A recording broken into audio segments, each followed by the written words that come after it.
IT হাবের পর এবার AI data city $175 billion game changer project. বিশ্বের ইতিহাসে প্রথম বিপ্লব ঘটেছিল শিল্প বিপ্লব, যেখানে যন্ত্র যার আছে ক্ষমতা তার হাতে। তারপর এলো জ্বালানির বিপ্লব, তেল যার অর্থ তার। এরপর কম্পিউটার ও আইটি বিপ্লব, যেখানে আমেরিকার মতন দেশ বিশ্ব অর্থনীতিতে আধিপত্য তৈরি করলো। আর এখন চলছে এআই বা আর্টিফিশিয়াল ইন্টেলিজেন্স বিপ্লব। যে দেশ এআই এবং ডাটা নিয়ন্ত্রণ করবে, ভবিষ্যৎ নেতৃত্ব তার হাতেই থাকবে। এই প্রেক্ষাপটে ভারত এক বড় পদক্ষেপ নিতে চলেছে। অন্ধ্রপ্রদেশ সরকার ঘোষণা করেছে বিশাখাপত্তনমে বিশাল এআই ডাটা সিটি গড়ে তোলার পরিকল্পনা।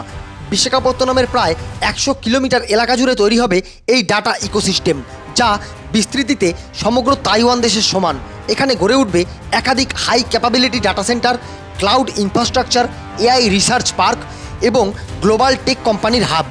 বিশ্বের বড় বড় টেক হাব যেমন সিলিকন ভ্যালি আমেরিকার অর্থনীতিকে বদলে দিয়েছে, তেমনই এই এআই ডাটা সিটি ভারতের ডিজিটাল জিডিপি এবং কর্মসংস্থানে বিপুল পরিবর্তন আনতে পারে। বিশেষজ্ঞদের মতে ডেটাই হচ্ছে নতুন তেল, আর এআই হচ্ছে সেই রিফাইনারি। যদি এই প্রকল্প সফল হয়, তাহলে ভারত শুধু আইটি আউটসোর্সিং নয়, বরং এআই ইনোভেশন এবং ডাটা কন্ট্রোলের ক্ষেত্রেও গ্লোবাল লিডার হিসাবে উঠে আসতে পারে। প্রশ্ন একটাই, এআই যুগে কি ভারত নেতৃত্ব দেবে? আপনার মতামত কমেন্টে জানান। ধন্যবাদ।